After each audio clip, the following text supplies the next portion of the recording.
3월 6일 토요일 새벽 아침입니다. 마태복음 21장 우리 1절부터 11절까지 말씀 함께 보겠습니다.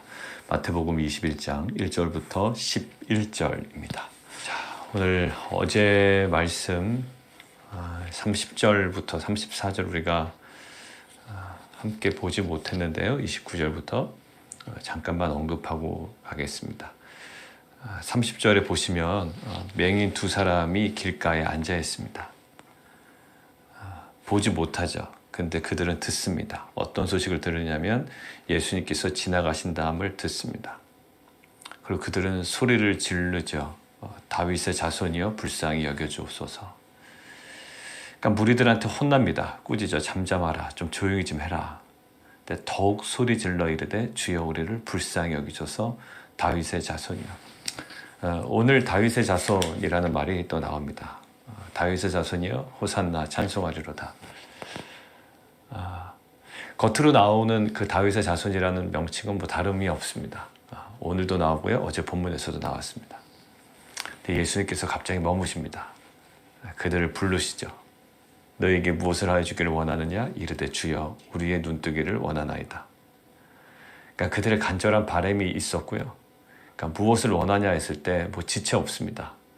당연히 앞을 보지 못한 사람이니까 그렇겠지. 아니요. 앞을 보지 못해도요. 보고 싶은 봐야 되겠다는 그런 생각 하지 않을 수 있습니다. 여러분 정말 그럴 수 있냐고요? 그럴 수 있습니다. 왜요?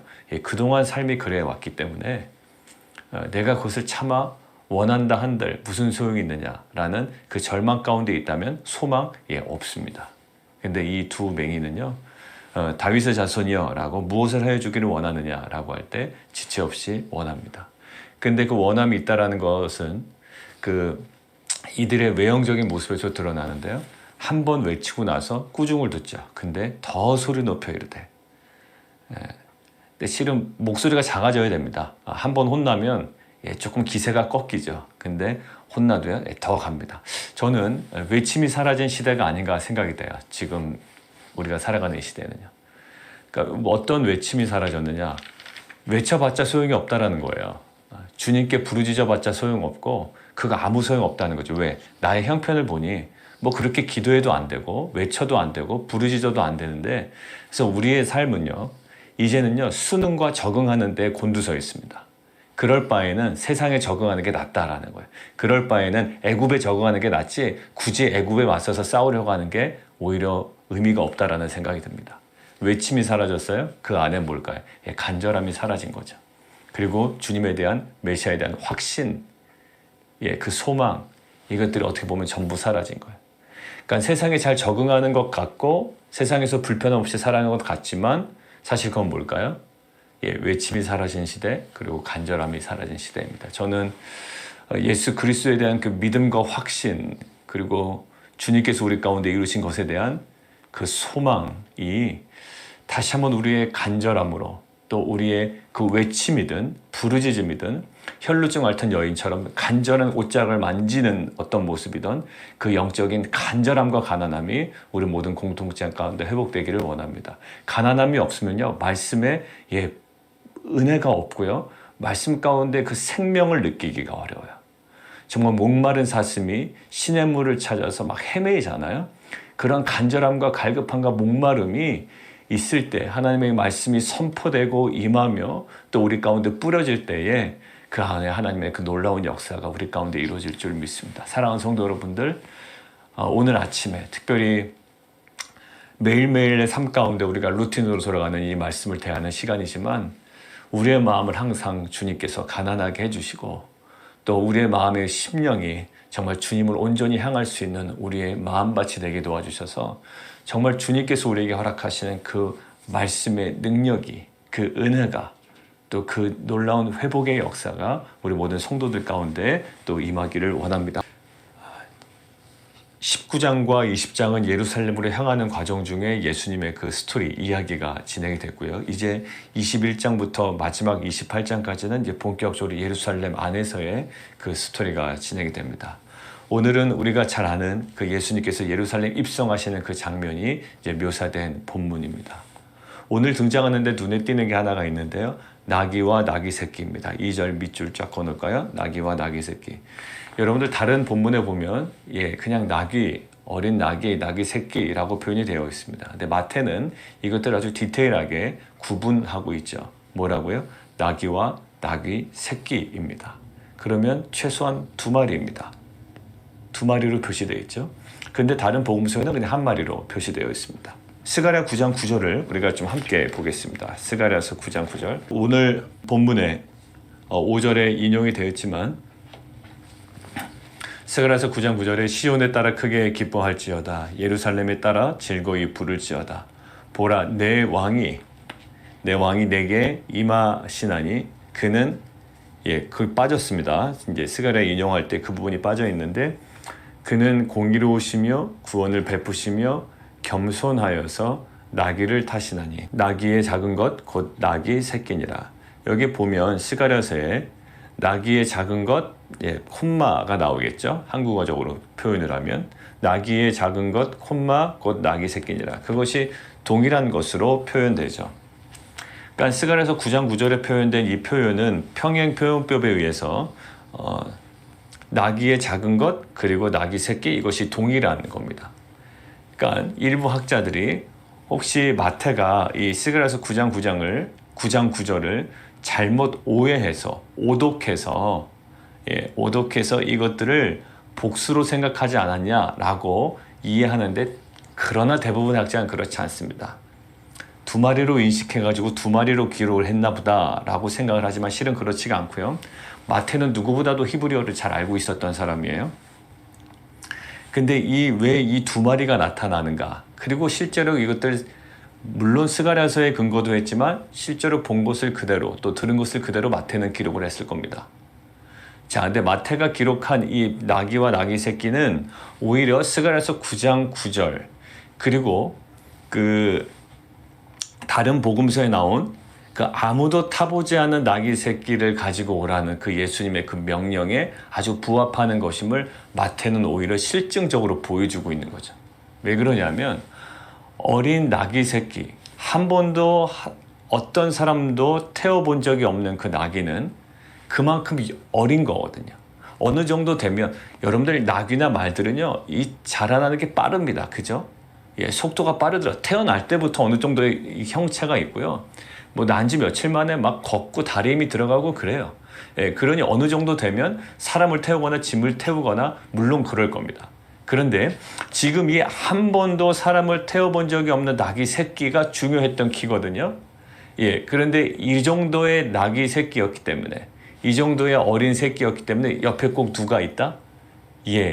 부모가 그 어미 새끼가 따라왔다라는 거예요. 그러니까 이 모습을 어떤 실증적인 모습을 통해서 이 나귀가 정말로 태어난 지 얼마 되지 않은 그리고 사람을 태워보지도 않고 짐을 실어보지도 않은 그러한 새끼 나귀임을 오히려 증거하고 있는 거죠.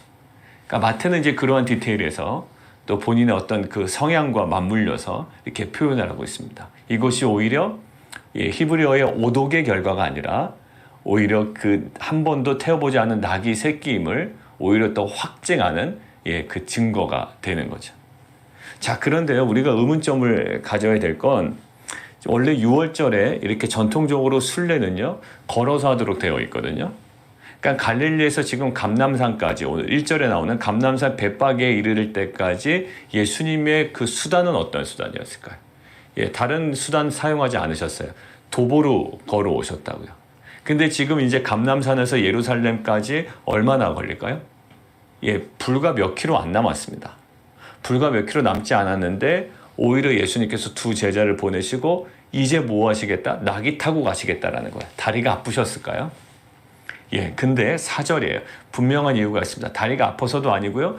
그 전에 계속적으로 6월절에 도보로 순례하는 것들이 보통 일반이었음에도 불구하고 그 모든 것들을 깨고 또 지금까지 걸어왔던 것들을 깨고 이제 얼마 남지 않은 그 구간을 나귀를 사용하여 가시겠다고 하는 분명한 이유가 있습니다. 4절 보실까요?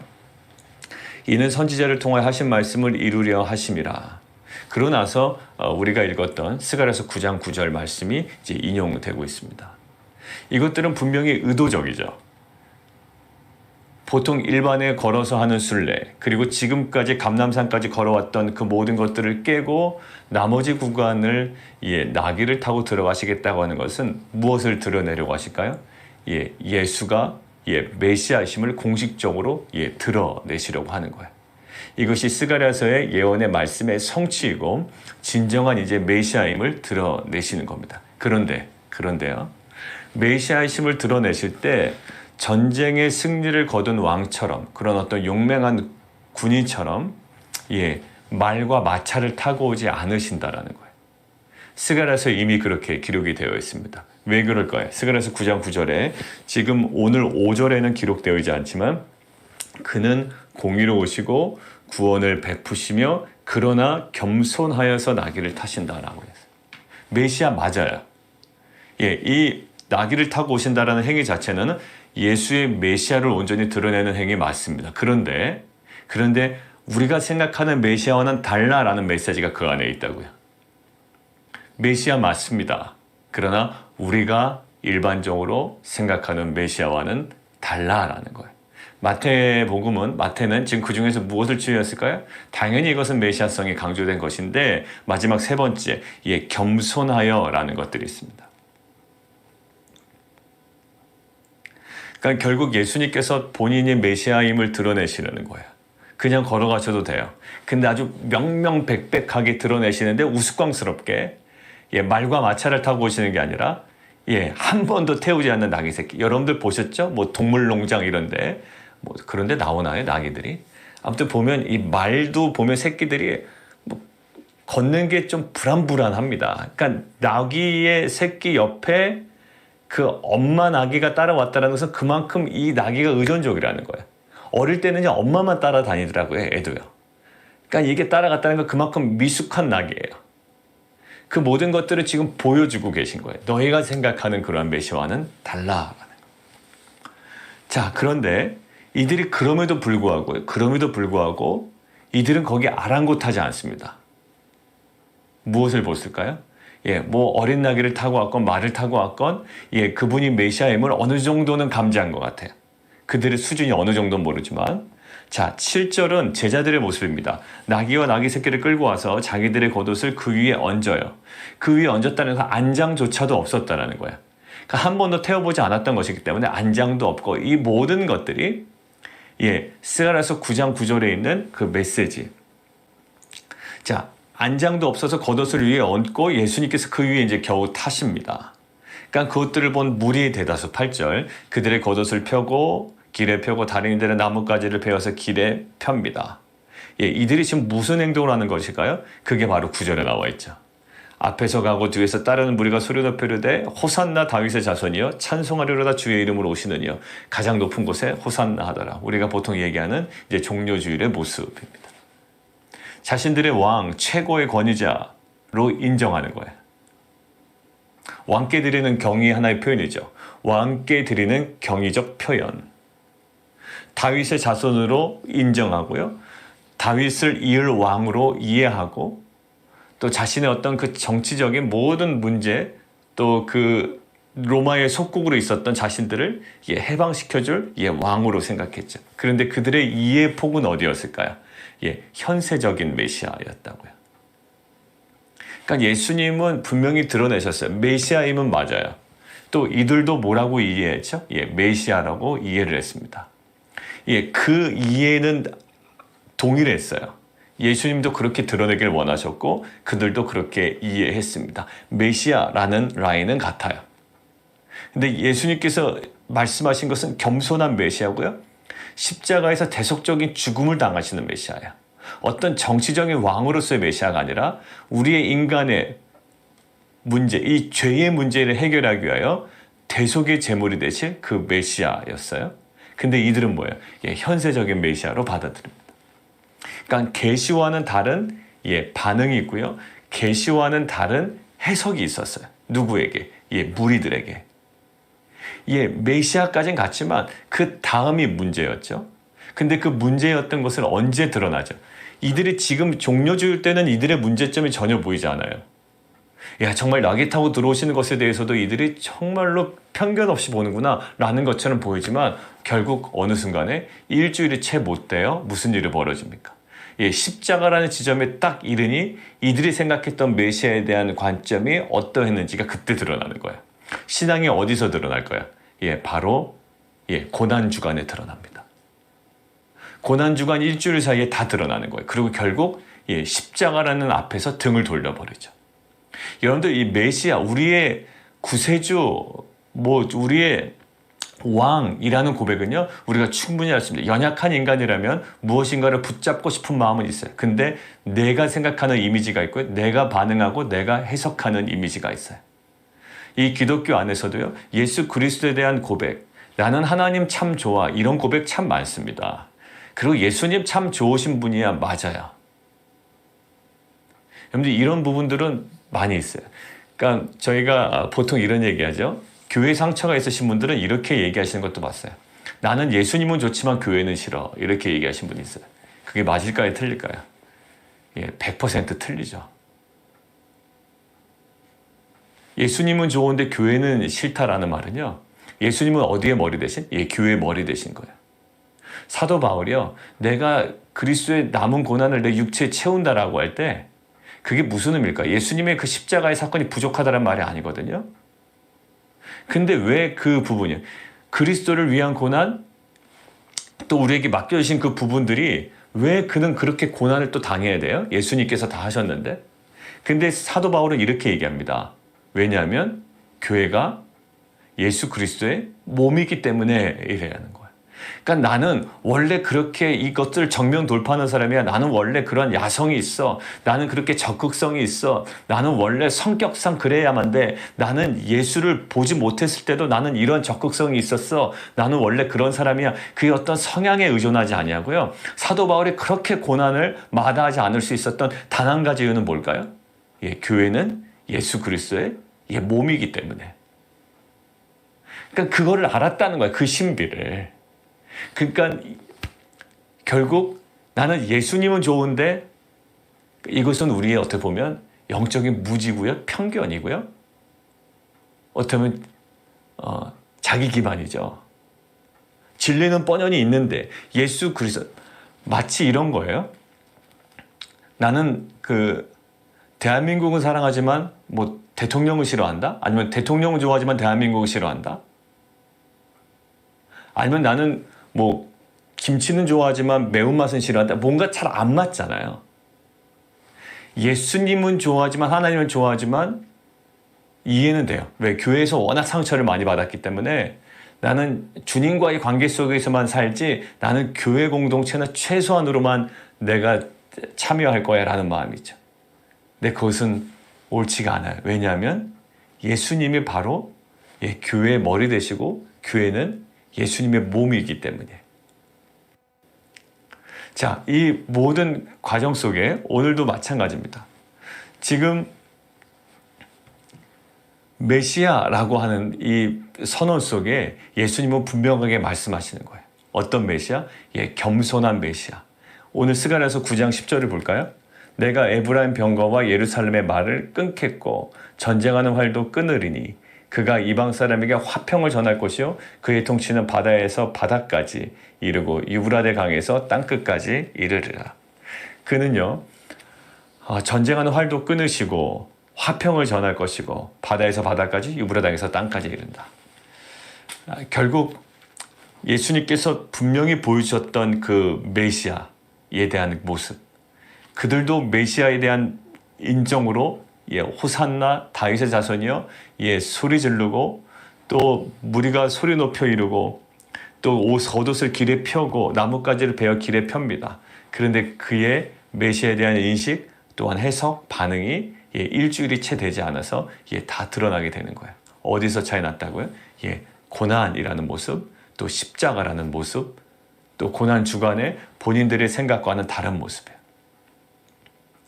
우리는 예수님의 메시아성을 우리가 원하는 방식으로 바꾸는 자들이 아니라 예수님께서 우리에게 명백하게 계시하셨던, 낙이 타고 들어오는 모습을 통해 우리에게 드러내셨던 메시아의 진정한 모습을 우리가 우리의 생각을 그쪽으로 바꿔나가고 수정해 나가는 과정이 우리에겐 필요해요.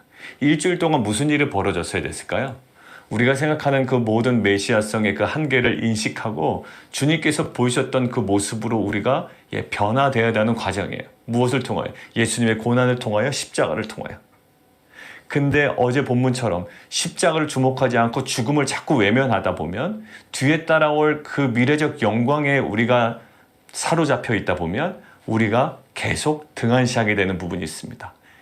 진정한 메시아로서 감당해야 되는 그 고난, 그 십자가, 이것은요 기독교 이 신앙 안에서, 복음 안에서 가장 중요한 핵심이에요. 왜냐하면 예수님께서 십자가를 통하지 않고서 우리에게 구원을 주시지 않았기 때문이에요. 하나님은 한마디로 모든 것들을 다 가능하세요. 왜? 말씀으로 천지를 창조하셨기 때문에 말씀으로 우리의 죄를 사하실 수 있지만 그것은 하나님의 공의에 벗어나는 일이에요. 그러니까 예수님을 이 땅 가운데 보내주셨다는 것은 뭘까요? 그만큼 우리를 사랑하셨다라는 거거든요. 예수님께서 자신의 아들을 이 땅 가운데 보내주셨다, 죽임을 당하셨다, 죽임을 당하게 하셨다라고 하는 것은 그만큼 우리를 사랑하셨다라는 거예요. 하나님의 사랑이 거기에 완전히 묻어나 있죠. 자기 아들을 죽이면서까지 우리를 구원해? 이거는 완벽한 사랑이거든요. 자기 아들을 죽인다는 건 자기의 전 존재를 죽이게 하는 거예요. 마치 아브라함이 이삭을 바친 것처럼. 자, 그런데 이러한 사랑 가운데 뭐가 들어있을까요? 자기의 아들을 죽일 수밖에 없을 만큼의 하나님의 뭐가 살아있었다는 거예요.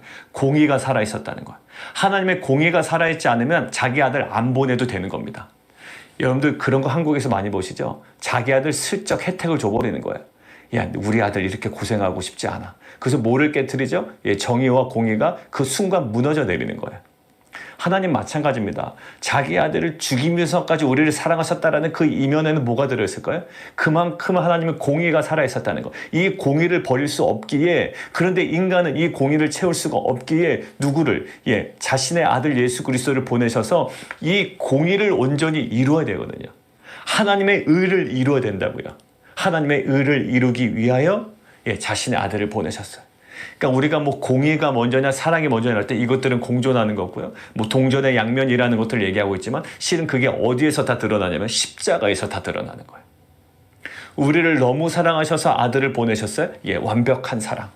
그러나 아들을 우리 가운데 허락하셔서 아들을 죽일 수밖에 없을 만큼의 하나님께서 무엇을 소중히 여기셨다고요? 하나님의 공의. 왜? 죄가 있는 곳은 반드시 죽음이 있어야 돼요. 이 공의를 너무나도 인정하셨고 지키셨기 때문에, 공의의 하나님이셨기 때문에 해결을 해야 되는 겁니다. 누구로? 자신의 아들을 통하여, 죄 없는 예수를 통하여 이것들을 해결하셨다고요. 그러니까 이것들은요 하나님의 구속사에 있어서요 이 십자가라는 것은 핵심이에요. 근데 칼을 휘두르면서 왕으로 온다고요? 우리의 그냥 입맛에 맞는 그냥 돈이나 풍성풍성하게 벌게 하고 우리의 건강을 회복시켜주는 그 정도가 아니라 하나님은, 예수님은 우리 가운데 무엇을 해? 우리의 죄를, 우리의 가장 근원적인 죄를 해결하기 위하여 십자가에 달려 돌아가신 우리의 진정한 구원자이자 우리의 진정한 주인이심을 믿습니다. 오늘 우리가 회복해야 되는 것은 뭘까요? 그냥 왕으로서 우리가 원하는 것을 해주십시오. 일주일 만에 변합니다. 여러분들 이 사람 딱 그랬어요. 우리의 왕으로서 우리가 원하는 것 해주십시오 라고 했다가 일주일 사이에 완전히 변화되는 거. 고난이 없고 죽음이 없고 수치가 없고 절망이 없고 거기에 십자가가 없으니. 여러분들 우리가 하나님께 간구하고 매달리고 우리의 바람을 나아가죠. 그러나 오늘도 우리가 집중하며 묵상할 것은 뭐냐면 이들이 놓쳤던 것을 우리도 동일하게 놓치고 우리가 원하는 바를 성취해주는 그냥 단순한 메시아가 아니라 이 메시아의 근원적인 모습, 이 나귀를 묵상했으면 좋겠습니다. 오늘도 우리 안에 왜 우리에게 나귀 타고 오시지? 왜 나에게 불완전한 나귀의 모습으로 뭔가 이루어지는 것 같아요. 여러분들 삶 가운데 애국 방식으로, 세상의 방식으로 완벽한 모습이 나에게 주어지지 않아요. 왜? 말 타고 오는 게 완벽하거든요. 벤츠 타고 오는 게 완벽합니다. 하려면 저 정도로 와야 세상을 좀 압도할 만한 것으로 보여요. 응답돼도요, 응답이 찔끔찔끔 이렇게 오는 것이 우리에게는 은혜가 되지 않는데요. 그러나 이것은 하나님께서 우리에게 허락하신 완벽한 은혜였어요. 뭐가요? 낙이 타고 오신 예수님이 우리에게 완벽한 은혜였고요. 지금 뭔가 제대로 성취되지 않은 것 같은 정말 절룩거리는 어린 나귀와 같은 모습이 실은 우리에게는 완벽해요. 우리는 오히려 그것들을 묵상해야 돼요. 우리 가운데 우리의 생각처럼 이렇게 완벽하게 뭔가 이루어지지 아니하고 성취되지 아니하고 응답되지 않은 그 부분들, 어린 나귀와 같은 그런 미숙해 보이는 우리의 삶의 모습이 오히려 우리가 묵상해야 되고 그 안에 발견되어야 되는 진리가 그 안에 담겨 있는 거예요. 사도행전 우리가 많이 봤잖아요. 사도 바울의 막힘, 멈춤, 그거는 뭔가 이렇게 어색한 거라고요. 우리 안에 있어서. 근데 멈춤과 그 막힘의 시간을 통해 뭐죠? 하나님의 놀라운 완벽한 구원의 역사가 벌어졌어요. 회당이 닫혔지만 디도 유스도의 집이 열리고, 회당이 닫혔지만 두란노 서원이 열리고, 두란노 서원의 프라임 시간은 다 빼앗겼지만 오히려 남아있는 시간을 통하여 아시아 전역에 복음화가 돼요. 어린 낙이요? 뭔가 이상해요? 그렇지만 그것을 통하여 진정한 메시아가 누구임을, 화평의 왕이시며 겸손한 예수 그리스도의 모습, 결국 그 십자가로 맞닿아 있는 그 라인에 그 나귀가 출발점에 서서 그 길을 걸어가고 계신 거예요.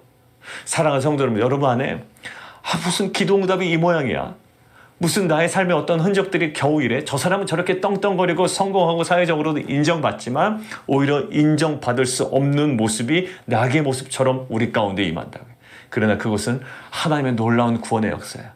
결국 그 나귀를 통하여 오늘 우리가 메시아심을 우리는 분명히 알고 이것들이 우리에겐 증거가 되었던 것처럼, 여러분의 그 미숙해 보이는, 또 약간은 부족해 보이는, 세상에서는 인정받지 못하고 오히려 초라해 보이는 그 나귀와 같은 그 모습, 그러한 흔적들이 궁극적으로 하나님의 그 구원의 놀라운 역사에 최종적인 놀라운 증거로 온전히 드러날 때가 분명히 있음을 우리는 믿습니다. 오늘도 그러한 확신과 소망 가운데 그것들에 절망하지 아니하고 오히려 그것들을 소망 가운데 믿음으로, 그것들을 감사함으로 취하며 나아가는 귀한 공동체 되기를 원합니다. 우리 함께 기도하며 나아가도록 하겠습니다. 어린 낙이에요. 마태는 자신의 특유한 어떤 그 스타일이 잘 드러나는 것 같아요. 스가랴서에 한 마리라도 더 있으면 그냥 한 마리 쓰면 될 텐데 너무나 미숙해서 어미가 따라와야 돼요. 그리고 이 어린 나귀는 어미가 없으면 아마 움직이지 않으려고 했을 거예요. 동물들이 어릴 때가 항상 그렇잖아요.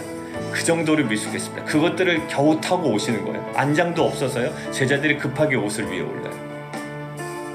근데 이들은요, 나귀를 주목하지 않아요. 그냥 뭔가 타고 오신다라는 사실에 주목해서 본인의 스타일대로 생각한다고. 그러나 일주일 사이에 그들의 상황은 완전히 바뀌어버립니다. 등을 돌려버리죠. 그들이 생각했던 그런 모습이 아니었던 거예요. 그러고 보니 나귀가 심상치 않았던 거예요. 그 모든 것들이 메시아가 아님을 확증하는 증거가 되지만 우리에게는 그것이 메시아이심을 우리가 확인할 수 있는 분명한 하나님의 증거가 됩니다. 그 마지막 지점은 바로 십자가예요. 우리 가운데 그 십자가를 외면하고 싶죠. 주님께서 이미 다 돌아가셨는데 왜 우리가 또 어려움을 당해야 되나? 왜 또 우리에게 남은 고난을 채우라고 해야 되나? 아니에요. 그것은요, 하나님의 나라를 이루는 방식이고요. 날마다 자기를 부인하고 자기 십자가를 지라고 하는 말씀 괜히 하신 것이 아니에요.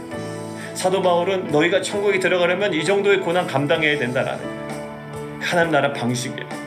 우리가 자꾸 외면하려고 하는 것은 애굽을 따라가는 그 죄성이 있기 때문이에요. 하나님은 그렇게 완벽하게 우리의 인생을 꾸려가십니다. 그것이 하나님의 완벽한 그림이에요. 이상한 게 아니에요. 나귀는 이상한 게 아니에요. 십자가는 이상한 게 아니에요. 고난 이상한 게 아니에요. 그것은 하나님의 완벽한 그림입니다. 하나님, 이러한 우리의 눈을 열어 주시옵소서. 우리 함께 기도하며 나가도록 하겠습니다. 그럼 한번 생각해 볼까요? 우리 안에도 이런 나귀와 같은 모습들이 있습니다. 정말로 이렇게 온전히 자라나지도 않은, 결국 어미 도움이 있어야지만 구실을 하는 그런 어린 날. 남들 부모처럼 좀 우리 부모도 없으면 그런 모습이었으면 좋았겠고, 남들처럼 나의 경제적인 상황이 이러했으면 좋았겠고, 이런 것이 믿는 자로서의 완벽함이라고 생각했던 말과 마차를 생각하는 우리의 그림이 있다고요. 낙이 정말 불편한 거예요. 근데 하나님의 정말 그 온전한 그 성취의 방법이고요, 그런 분명한 과정인 줄 믿습니다.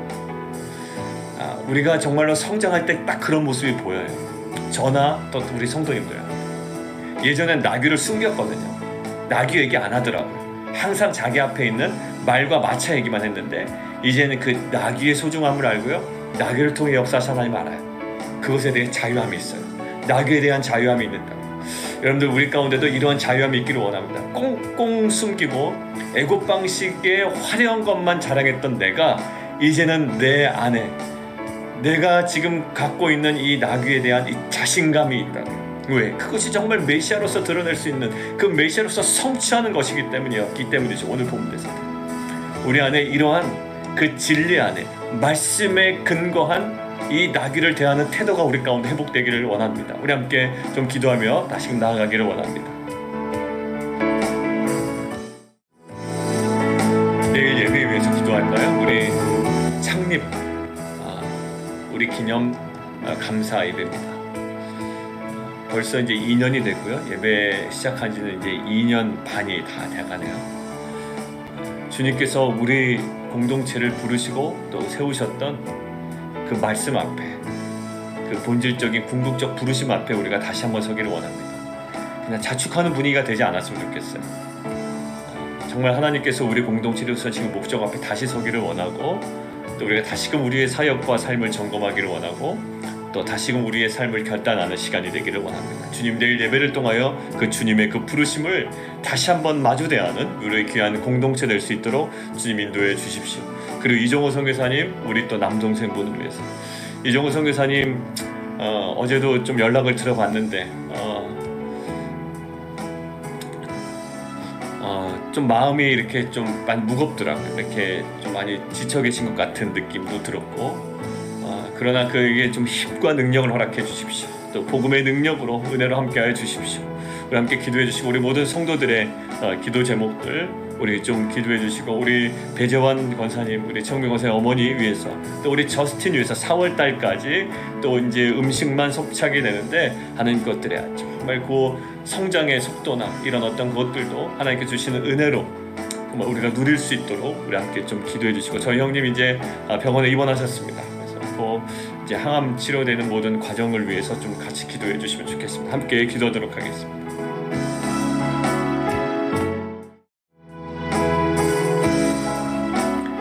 주님은 오늘 어린 나귀 새끼, 미숙한 그 어린 나귀에 집중하셨지만 많은 무리들은 그 나귀에는 별로 집중하지 않습니다. 그리고 어느덧 일주일 기간 사이에 그들은 이야기했을 겁니다. 결국 나귀 타고 들어올 때 우리 알아봤어야 됐어 라며 결국 그들은 십자가 앞에 등을 돌립니다. 그러나 주님은 이 나귀를 통해 주시려는 분명한 메시지가 있었습니다. 마치 우리 삶 가운데도 우리가 인정하고 싶지 않은 우리의 시선은 말과 마차이가 있지만 우리 안에 여전히 흔적으로 남아있는 그 나귀에 대한 인식을 바꾸기를 원합니다. 이것은 우리가 부족해서의 문제가 아니라 우리가 연약해서 문제가 아니라 우리의 없어서의 문제가 아니라 정말 이 나귀라는 그 영역을 통해 그 대상을 통해 우리에게 분명한 하나님의 놀라운 일들의 정말 출발과 또 섭리임을 믿습니다.